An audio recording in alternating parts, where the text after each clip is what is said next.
Friends chapter number 2 का एक और इम्पोर्टेंट डेरिवेशन है।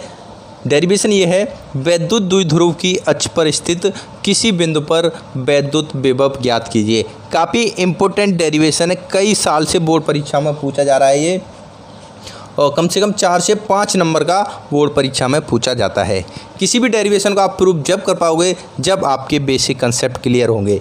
इस वाले डेरिवेशन में देखिए, एक तो वैद्युत द्विध्रुव की बात हुई है, एक अक्ष की बात हुई है और एक वैद्युत विभव की बात हुई है। जब तक ये 3 चीज़ें आप पर नहीं आती हैं आप डेरिवेशन को सॉल्व नहीं कर पाओगे।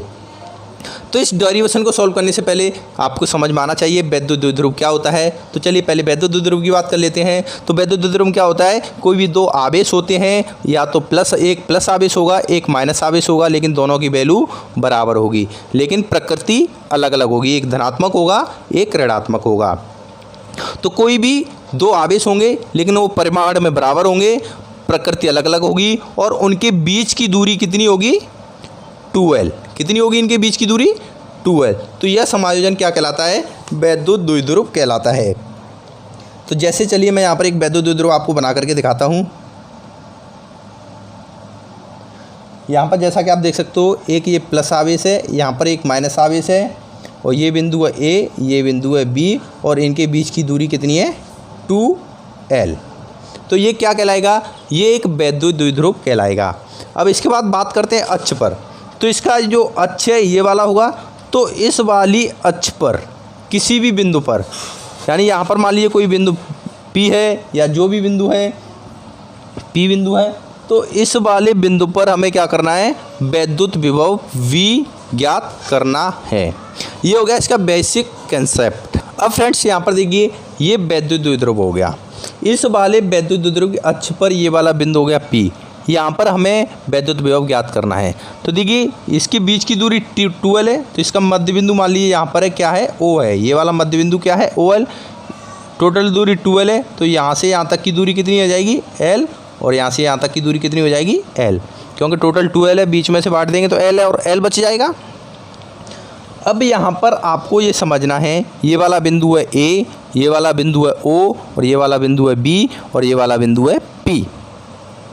यहाँ पर आवेश प्लस क्यू रखा हुआ है, यहाँ पर आवेश माइनस क्यू रखा हुआ है।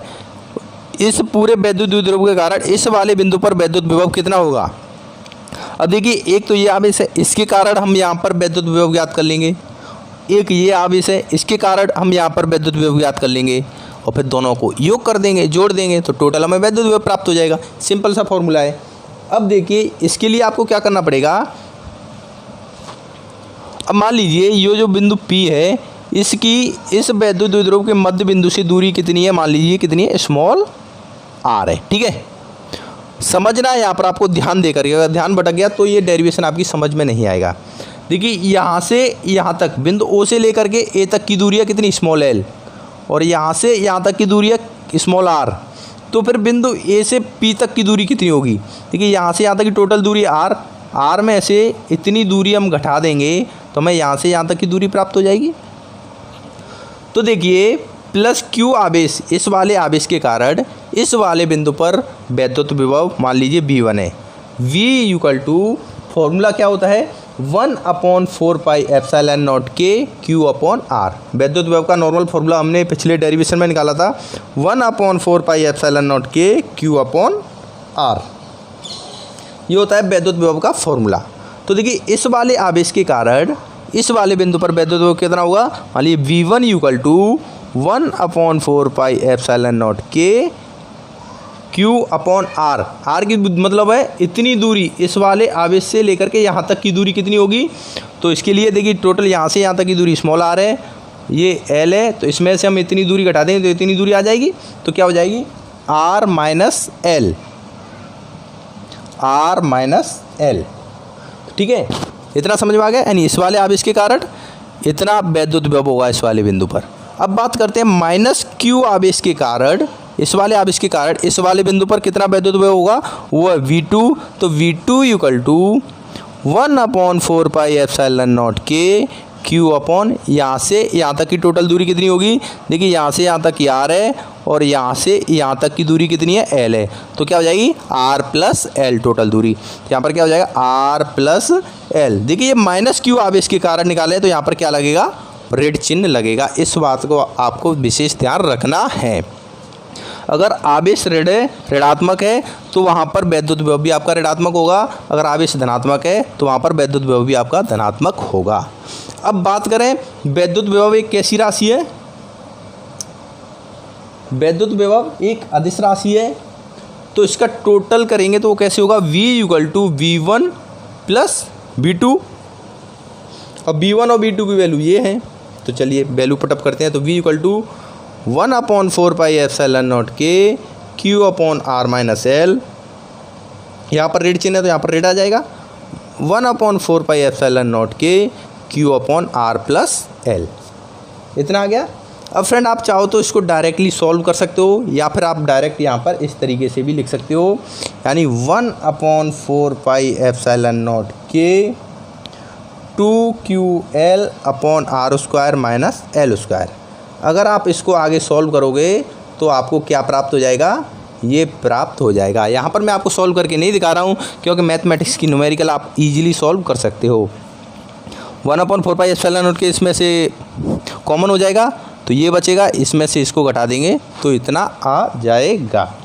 अब यहाँ पर देखिए जो L है, यहाँ पर वैद्युत द्विध्रुव में ये वाली दूरी L है, ये वाली L बहुत छोटी है, इसका मान कितना है, बहुत कम है।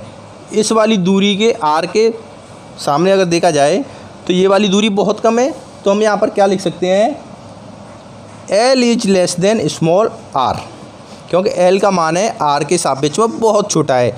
तो हम यहाँ पर जो L² है तो इसका मान और कम हो जाएगा, तो इस L के मान को हम छोड़ सकते हैं। तो अतः V = हो जाएगा 1/4πε0 K 2QL/R²। क्या हो जाएगा, R²। अब देखिए फ्रेंड, ये 2QL होता है, या तो हम डायरेक्टली इसको भी लिख सकते हैं, ये भी सही है, लेकिन वैद्युत द्विध्रुव P = क्या होता है, 2QL। क्या होता है, 2QL। तो 2QL की जगह पर हम क्या लिख सकते हैं, P। तो यहाँ पर हमें नया फॉर्मूला क्या प्राप्त हो जाएगा, V = 1/4πε0 K P/R²। ये हो गया डेरिवेशन आपका प्रूव्ड। तो अच्छी स्थिति पर किसी भी बिंदु पर वैद्युत विभव क्या होगा, V = 1/4πε0 K P/R²। इस तरीके से ईजी तरीके से आप कोई भी डेरिवेशन प्रूव कर सकते हो, बस आपको उसके बेसिक कंसेप्ट समझ में आने चाहिए। जैसे इस वाले डेरिवेशन में किस किस टॉपिक पर बात हुई है, वैद्युत द्विध्रुव पर, अक्ष क्या होती है और वैद्युत विभव क्या होता है। बेसिक कंसेप्ट आपके क्लियर हैं, कोई भी डेरिवेशन आपसे नहीं छूटेगा।